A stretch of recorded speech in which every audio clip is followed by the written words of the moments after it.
Hey guys, welcome back to Real Housewives Recaps. Today we're celebrating the holidays together. That's right, my Friendsgiving is continuing. Is a huge thank you to all the love and support throughout the year. I just wanted to record a couple holiday episodes. So this one is Friends, the one with all the Thanksgivings. Such a funny episode. I'm excited to dive into this one. A lot of flashbacks, so we'll be cutting back and forth trying to keep the years straight, but who cares? Let's dive into it. Again, thank you for being here and all the support and love throughout the year. I sincerely appreciate it and couldn't do it without you. If you want to further support the show, check out the Patreon, patreon.com/Real Housewives Recaps. All right, let's jump in. So the gang is stuffed. They've all enjoyed Monica's Thanksgiving, and Phoebe decides that they should watch TV. Monica, your remote doesn't work. She can't even be bothered to pick it up to turn it on, so she just says, never mind. Rachel suggests that they play the Let's Say What We're Thankful For game. Joey is thankful for a beautiful fall breeze. Everybody goes, "Aw," but we find out what it is he's thankful because it to quote Joey, it lifts this chick's skirt right up.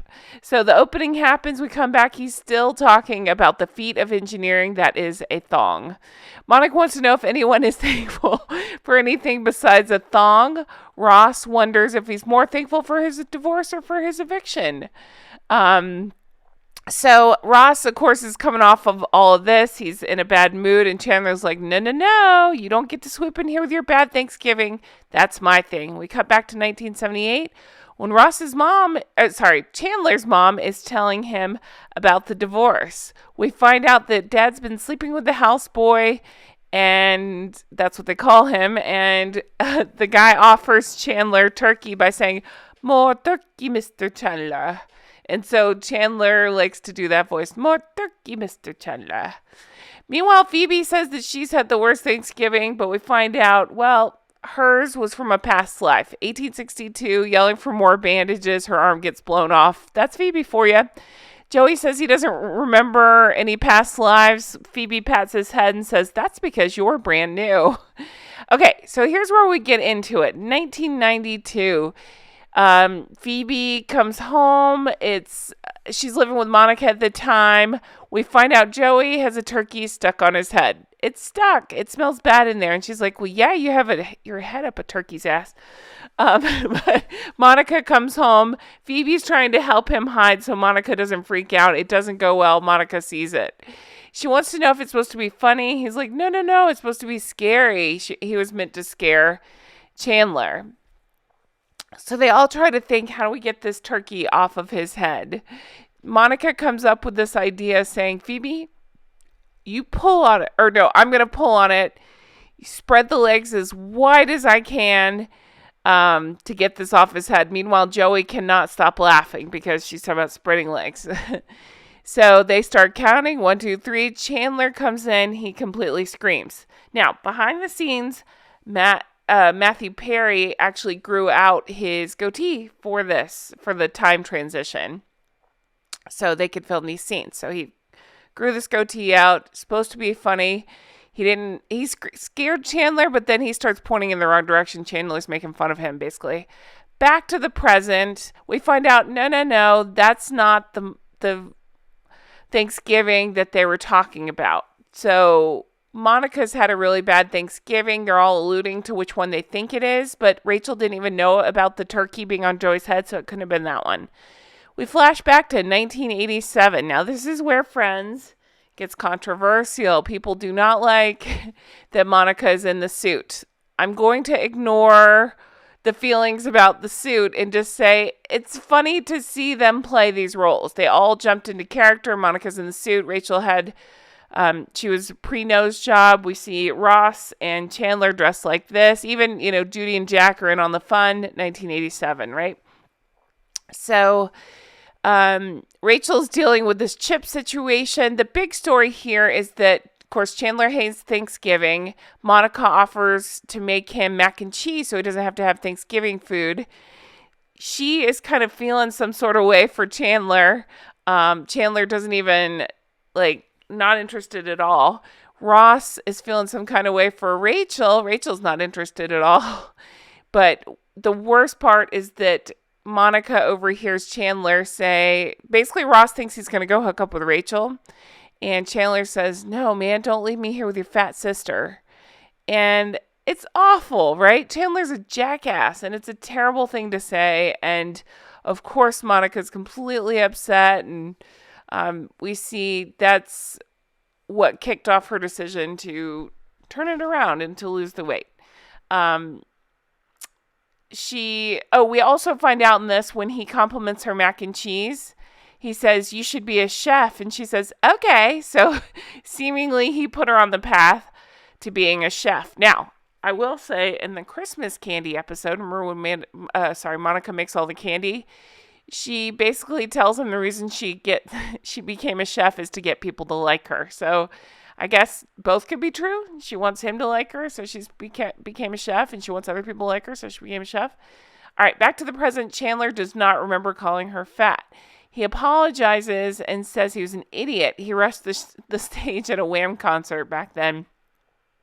Rachel says, no, that's not the Thanksgiving I was talking about. So we flash back to 1988. We have these two dressed like this. Hello, Miami Vice. They talk about how stupid they used to look with the flock of seagulls haircut. They call Monica down and we get the reveal. Dun, dun, dun. She's lost a ton of weight and she's gotten she looks like this now. And so Chandler cannot stop leering at her. She loves it, but she was hoping that it would feel better. Mom kind of rains on the parade. He's checking her out, and Mom says, yes, Monica's thin, but I want to hear about Ross, because Ross just started dating Carol back in college. He talks about her playing for soccer and lacrosse. She plays for both teams. So then we go to Rachel and Monica, who come up with a plan to try to really humiliate Chandler since he called her that awful name. And so she has a plan to get him all hot and bothered and take off clothes so she can point and laugh at him, make him feel bad. Well, it goes completely wrong because she's trying to be all sexy with stuff, like rubbing a mac and cheese box across, around her body. She grabs a knife to cut some stuff up, but she's being all sexy with it. She rubs it on herself and drops the knife. It ends up going right through Chandler's shoe. To quote, I think it was Jack said, "Those shoes are made of wicker." I believe that was on the extended episodes. I've seen all the extended episodes, so I actually think about those episodes. It's crazy. I've seen the show way too much. But anyway, okay. Ross called him Sir Limps a lot for a year. So, there's that. Okay, so from here we go back to the present. Chandler learning that this is, he thought it was just an accident. He didn't know that she was planning not to cut his toe off, but to humiliate him. He is very upset. He already hates Thanksgiving. This adds to the hatred of the holiday. He's upset. Monica's trying to apologize to him, but he won't have it. He says he wants to be alone. So, so from there, he's just sulking. He's sitting by himself, sulking, talking about the duck, quack, quack, Monica decides to come over and try to cheer him up. And the way she does this is to put the turkey on her head. And she puts the fez on that. She puts glasses on, and he keeps saying, "Nice try. This isn't going to work." She starts shimmying and shaking. He laughs and doesn't even think about it. Says, "You're so great. I love you." She turns around and says, "What?" And he says, "Nothing. You're so great." And then I stop talking. She says, "You said you love me. I can't believe this. You love me." "No, I don't. No, I don't." In the meantime, she scares Joey, which is hilarious because that's what he was trying to do to Chandler. And then the credits roll and we get a flashback to Phoebe in 1915, another past life. She appeared to be French, I believe. She was saying, more bandages, more gauze. She gets her arm blown off and says, "This is ridiculous." And that's how the episode ends. It's hard to jump around in time and explain this stuff, but hopefully I did it justice. I love this episode. It's so much fun to see all the Thanksgivings, to see the flashbacks. I enjoyed this one very much. But guys, I really appreciate everything. I'm so thankful for all of you. I'm thankful for you being here. I appreciate every one of you. I hope you have the most wonderful holidays, and I will talk to you again soon. Take care. Bye-bye.